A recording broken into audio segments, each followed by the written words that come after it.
The island of Sodor is a wonderful place. There are lots and lots of engines. Who's that puffing along the track? It's Thomas! Thomas is a bright blue tank engine with red stripes. He has 6 small wheels, a short funnel and dome, and the number 1 painted in yellow on his tanks. Thomas is always busy and is especially happy when he's with his carriages, Annie and Clarabelle. Thomas knows everyone on the island of Sodor, but he does have one special friend, and that's Percy. One day, Sir Topham Hatt told all the engines that the railway inspector was coming.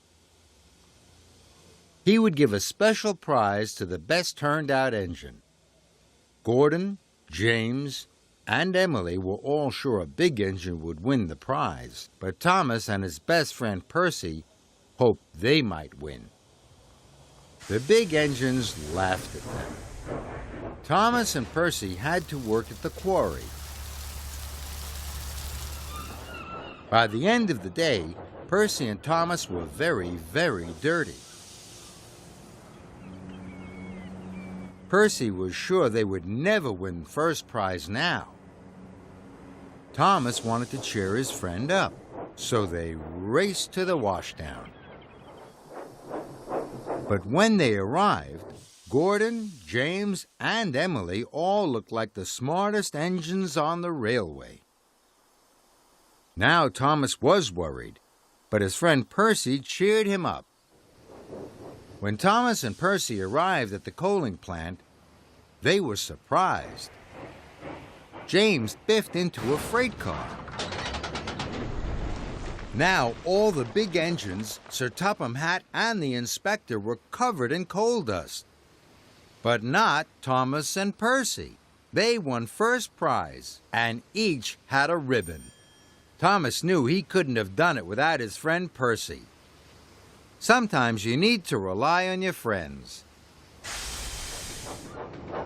One day, Thomas was picking up telephone engineers. They were to mend the telephone poles.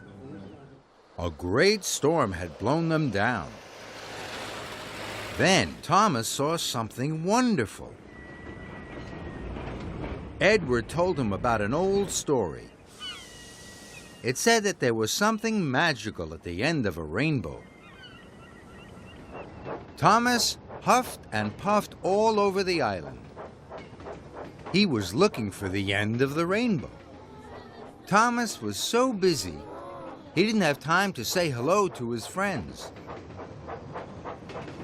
And he didn't have time to help his friend. Then there was trouble.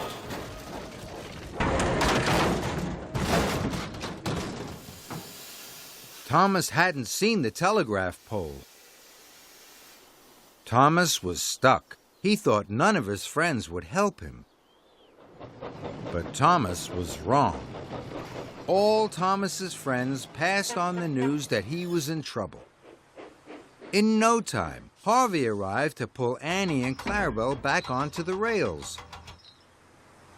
Now Thomas didn't want to look for the end of the rainbow anymore. He wanted to be really useful.